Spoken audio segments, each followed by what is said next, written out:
अहो हे बघा की काय आहे, हे बघा हे बघा. अहो हे बघा की इथं हे नव हे काय काय हे अहो फळ आहे, फळ सफरचंद आहे होय. म्हणजे तुझ्या हातात काय करायलंय? अहो ते हा धूळ धूळ अहो धूळ बसली होती याच्यावर म्हणून पुसत होते होय. मी धुवून आणलं नव्हतंस व्हय? अहो असं कसं काय साहेब धुवून पुसून आणलं होतं. वर आता आपल्याला दिसत नसलं तरी हवेतली धूळ बसतीच की होय की नाही. एवढी धूळ चालते आमची, हा? अहो पण तुमच्या तब्येतीला काय होत नाही आमच्या तब्येतीला. अहो असं कसं म्हणता? असं कसं म्हणजे? आज पत्र श्वास घेऊन घेऊन त्या पन्हाळ्याच्या डोंगरा एवढी धूळ गेली आमच्या अंगात.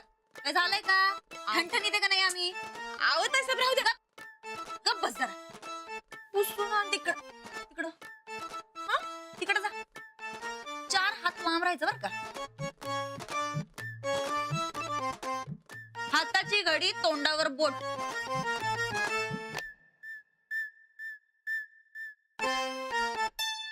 तोंडावर बोट. अहो ताईसाहेब आता हाताची घडी घातल्यावर तोंडावर बोट कसं ठेवणार नाही. ठेवते ठेवते ठेवते.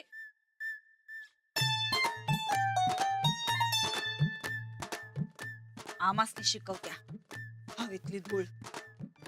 ताईसाहेब तुम्ही असंच करतासा आणि समजा हातातलं घालून बसतासा. अहो आजवर एवढं जीव तोडून हातपाय मारलासा तरी बी फेल गेलास. आता हे असं निवांत फळ खात बसलायसा म्हणल्यावर डबलदा फेल होणार बघा तुम्ही होय. चंदे अहो ताईसाहेब आता तो मास्तर ते राणा त्याच्या परीक्षेत फेल होणार म्हणजे होणार असं तुमचं तुम्हीच ठरवून टाकलंसा बघा. एक वार करतासा आणि गप्प बसतासा म्हणून मग समजा प्लॅनची माती होती तुमच्या. ताईसाहेब अहो जरा सावध राहा बर का. माझं सकाळपासून डोळा फडफडायला लागलाय होय.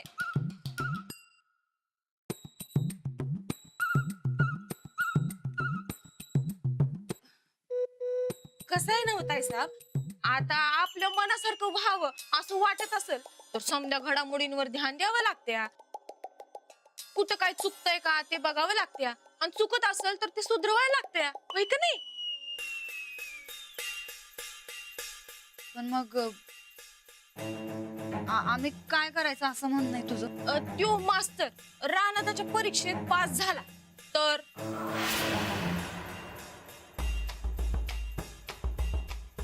हा ते कळलं पण पुढं पुढं काय करायचं?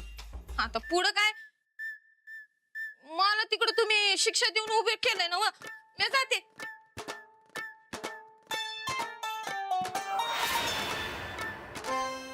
तुम्ही समधी फळ खात बसल्याचं म्हणल्यावर बुद्धी तर तुमची चालायला पाहिजे. मला खायला दिलं असतं तर माझी बुद्धी चालली असती होय.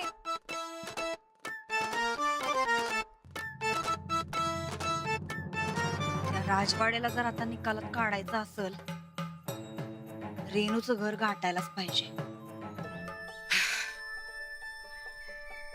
या पाहुणं या बसा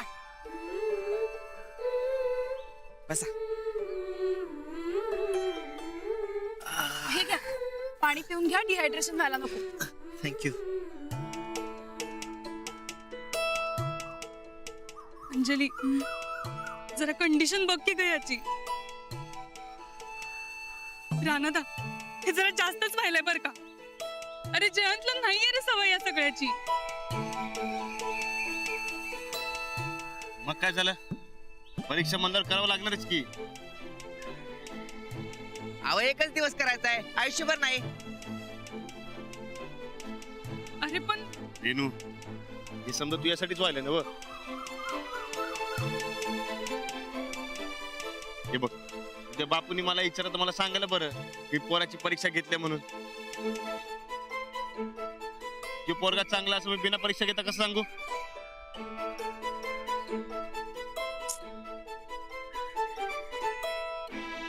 बापूंचं एक वेगळंच टेन्शन आलंय बघ मला. हे टेन्शन घेऊ नकस मी बापू संगत बोलतो. बरं आता पुढे. आता जरा दम खावं काय. तोवर तुम्हाला एक गोष्ट सांगू काय. एकदा अंजली पहिले आजारी पडल्या होत्या तेव्हा मी त्यांच्यासाठी खिचडी बनवली होती बरोबर ना व?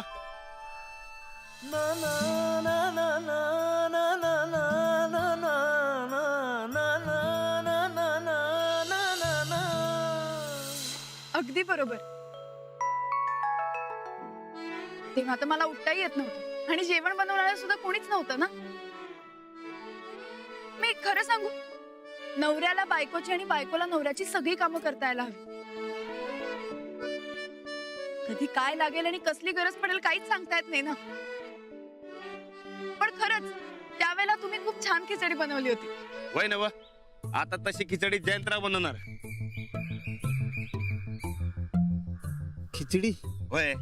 अहो त्याच काय आहे? समजा रेणू कधी आजारी पडली तर ती उपाशी राहायला नको म्हणून म्हणलं. चला चला, उठा उठा. चला अहो उठा उठा चला. उठा. अहो थोडा दम तर खाऊ द्या. अहो दम खाऊन कसं चालेल? अहो अजून लई परीक्षा बाकी आहेत. दम खायला टाइम नाही आपल्याकडे. चला. अंजली, अगं मी नाही का आजारी पडणार कधी. का ग रानात उगाच पाठीमागं लागलाय जयंतच्या. रेणू, अगं हे जे काही करताय ते तुझ्या भल्यासाठी करताय. तू गप्प बस. मी दोघं पण नवरा बायको सारखेच आहे बघा. रानादा, गप्पस म्हणला नवा. रेणू तू गप्प बस. मी करतोय ना. करा काय करायचं. चला किचन तयार आहे. आता फक्त चूल पेटवा आली म्हणजे झालं. या चला. आवाज दे. चला एक दिवस करायचं आहे.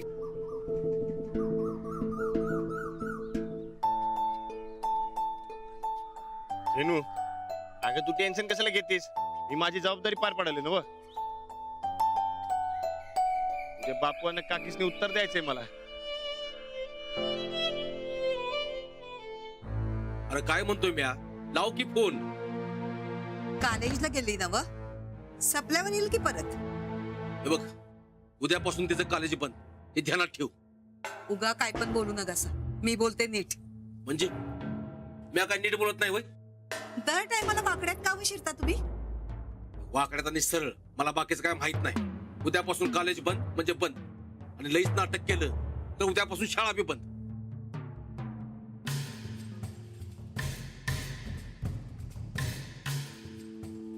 यावं का?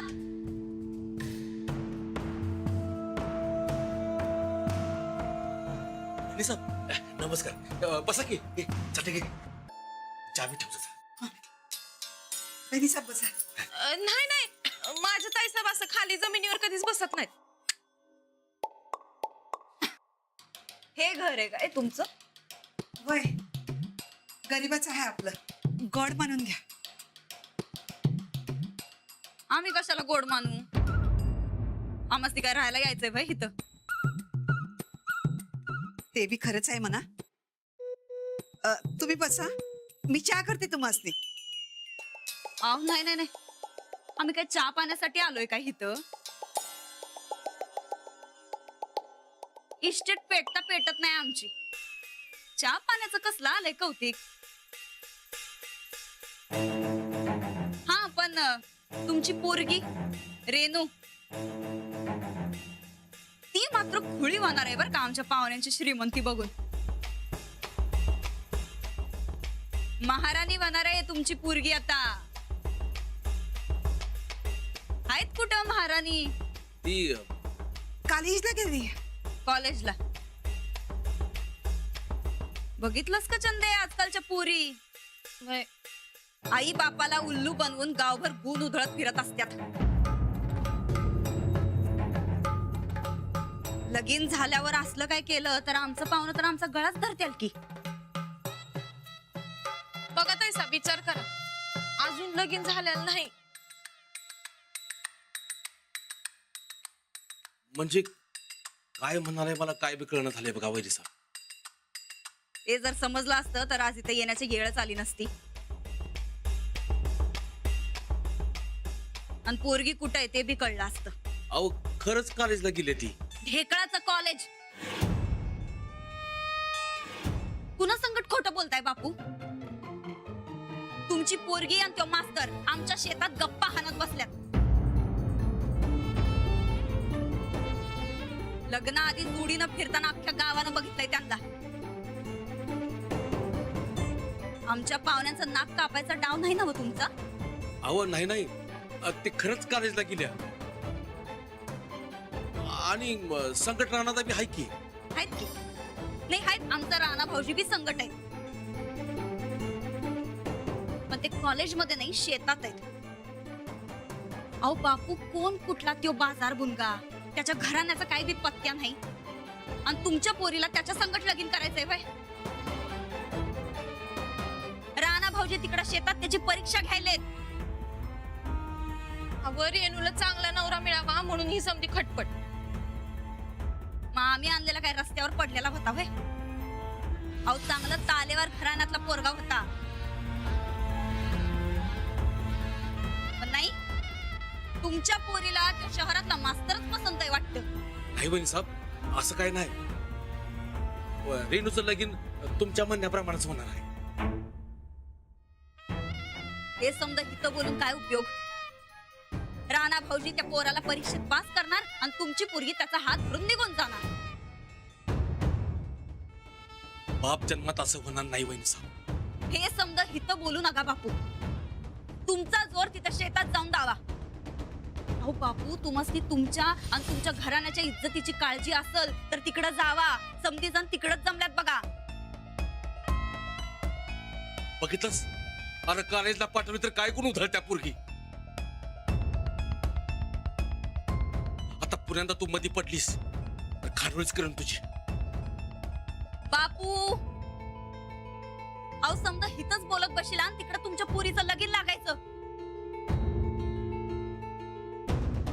हे बघा, आमच्या घराच्या विरोधात जाऊन समजा जे सांगायचं होतं ते सांगितलं. आता पुढचं काय ते तुम्ही ठरवा. आता तिला फरक पडत आणतो कधी बघा.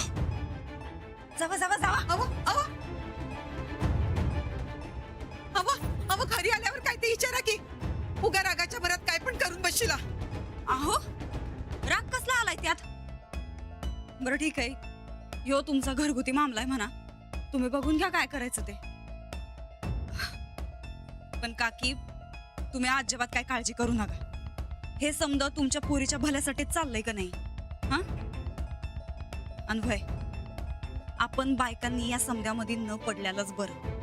पुरुषांचं पुरुषांना काय ते ठरवू द्या की. उगट टाळकं बिळकं सटकलं म्हणजे. चल बाई चंदे.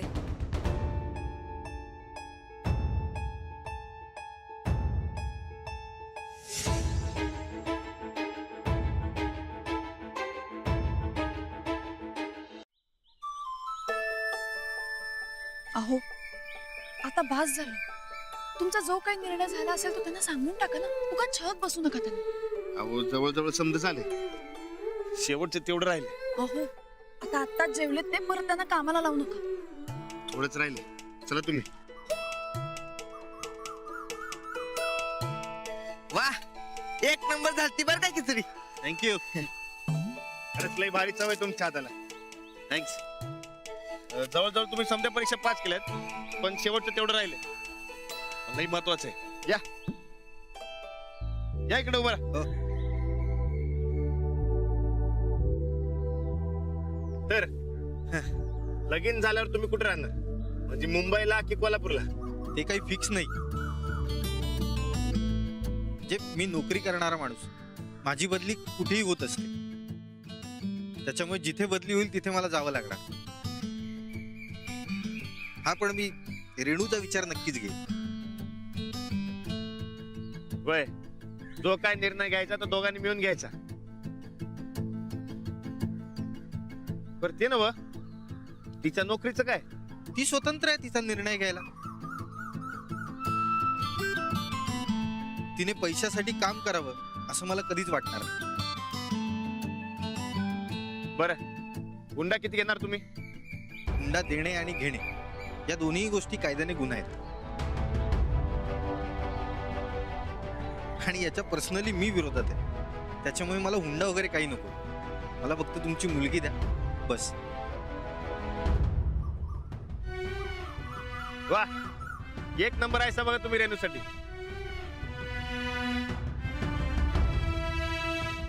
लगीन तुमच्या दोघात झालं तरी नातं दोन घरात होणार आहे. तेव्हा तुमच्या घरच्यांचं काय म्हणणं आहे?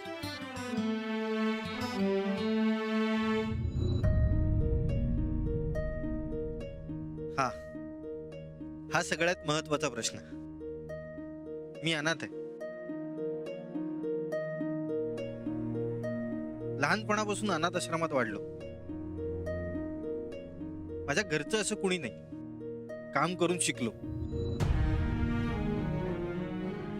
माझे आई बाबा कसे दिसतात, कोण होते, याच्याबद्दल मला काही माहित नाही.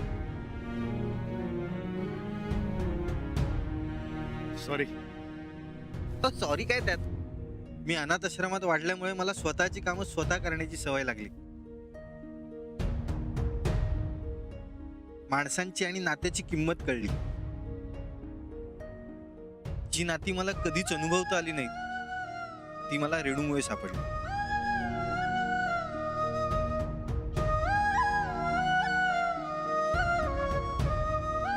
मी तिला कधीच दुरावा देणार नाही. तिलाच काय, तर मी तिच्या आई बाबांना, तिच्या भावाला, सगळ्यांना आपलं मानेन.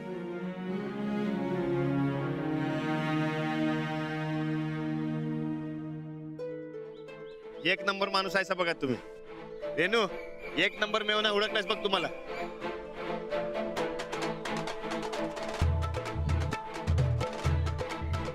म्हणजे आता आमच्या लग्नाला काय अडचण नाही. फुल परवानगी माझ्याकडनं. आणि हा, बापूचं टेन्शन घेऊ नकस. मी बघतो काय करायचं ते. थँक्यू रानादा. वेलकम. जावा आता तुम्ही फिरून या. थोडं बोला.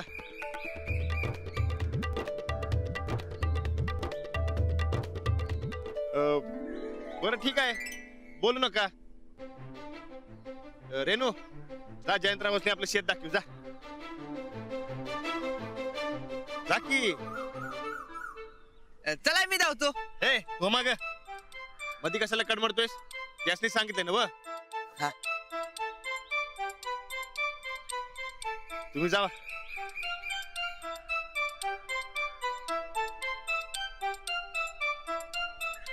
आता परवानगी देतोय तरी बी बोंब आहे वय तुमची.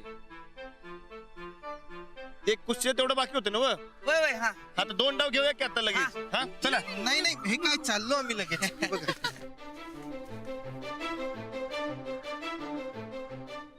लय भारी नवरा मिळाला माझ्या बहिणीला. कायच काळजी नाही.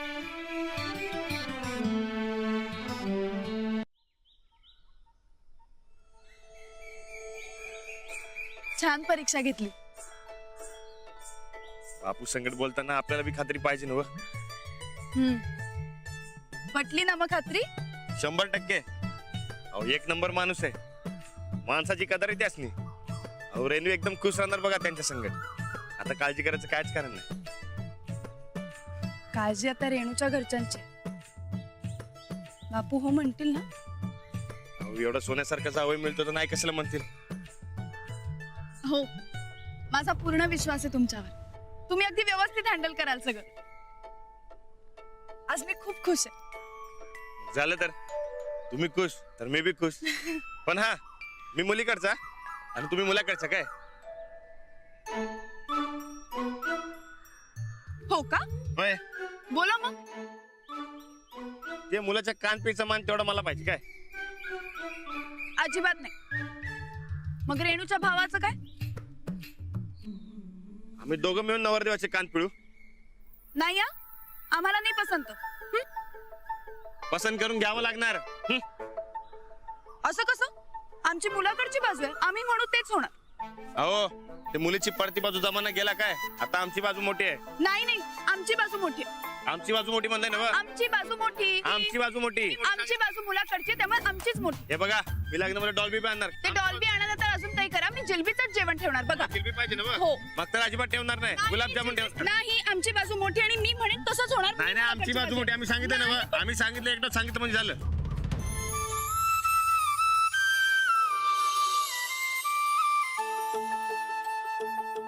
बरं, दोघांची बाजू बरोबर.